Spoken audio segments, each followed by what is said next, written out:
Hi, I'm Steve from Nearly Wild, and I'm here today with Dan from... Well, I'm with a company called Insight Research. It's my own business. I've lived here in Mid Wales most of my life, work all over the world with Insight. Right, and what does Insight do, Dan? We specialise in the food industry, Yep. the fastest growing part of the food industry, which people call the convenience industry. Okay, so the convenience industry, I'm not very clued up on these terms, so that I presume is something to do with where you can just go and buy food and things quickly at the corner shop, is it? Well, people aren't eating at home now so much all over the world, so they're looking for food quickly, and that the convenience industry really is a response to that change in how people eat, really. So it's a big growth area. So one of the things that we've been working on in Nearly Wild is this whole issue of what people are starting to call nature-based businesses, and businesses that use natural resources, usually the local natural resources, or obviously in the city it can't be the local ones, but they're trying to do it in a way that is more working with nature instead of working against it. And one of the things we've been noticing and talking to people is that there seems to be a change in the way people are looking for things and how they're buying, and to some extent more online. How does that work with sort of broader experiences that you find? I think many businesses around the world that are in the food business or almost any other business are facing huge disruption to how customers behave, and they are looking for something else, and what you're saying doesn't surprise me in the least. Often the old ways of doing things, big brands, marketing, old-fashioned ways, just don't work anymore.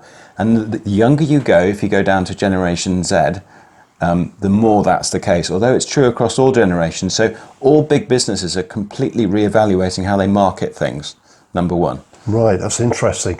So if I threw a scenario at you, I know it's a little bit off the cuff, so it's quite difficult, but... that would be normal from you, Steve. Be normal, would it? Yeah, okay. So if you were thinking about an industry, I suppose, a nature-based business isn't really an industry, but a grouping of businesses which are often micro, which are very spread out, which are often in rural areas, which range in everything from people trying to produce food in an environmentally friendly way, right the way through to people taking on an outdoor pursuits activity that's helping you learn about the natural world, through to things that are completely outside of probably where most people are thinking, little micro businesses really. Do you have any insights into how we might be thinking about their supply chains and their marketing into the future? Well, I say, in a way, those small businesses that perhaps have something really interesting to offer have all the advantages right now, as long as they go about their marketing in the right way. The companies with the biggest problems are the big brands, because the audience, the customers just aren't looking for those things anymore. So those small companies have a great opportunity to get their message across using modern marketing techniques. And by modern marketing techniques, obviously we're thinking about social media being absolutely crucial, networks being absolutely crucial. So they need a little bit of help getting going often to use those modern techniques. Once they do get going, all the advantages are with them, not the large brands. Interesting. So I suppose the other thing then that comes to mind for me is that if you're thinking in that way, and we're starting to talk about using social media, but the value of network and the value of building something, is there a value in those small and often disparate businesses coming together to, if you like, build profile collectively, or is that actually probably going to go against the way the market is now starting to work? I think it has a big advantage to work in that way, and the reason is that, for instance, we live here in the Tanat Valley. Okay, now the Tanat Valley has a distinct identity, and it has quite a few interesting nature-based companies in it, I'd say. I probably don't know half of them, but I know some of them. Yep. If you think about it from a tourist visitor coming to this valley, they want a group of options to think about, don't they? They just don't want one company. They want to know what's in the Tanat Valley. Yes. So there's a huge advantage to grouping these enterprises together.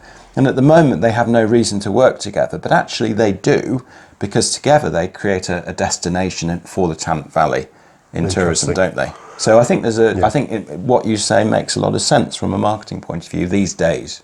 So one final question for you then, Dan. I mean, we've talked a little bit in relation to the visitor coming in and sort of what they would need or what they would see and perceive, and how they buy a product.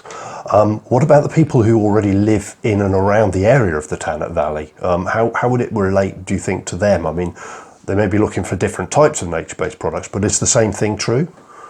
Yeah, I think so. And often the people in the valley won't know about these enterprises, or they'll know about some of them, and they won't really understand what they do. And I think they're the same as any other consumer across the UK in terms of looking for something new, looking for something real, authentic, and sympathetic to their local environment. So I think we're all consumers who are looking at that kind of thing, because everyone is affected by these trends, no matter where they come from. They don't have to be from the Midlands.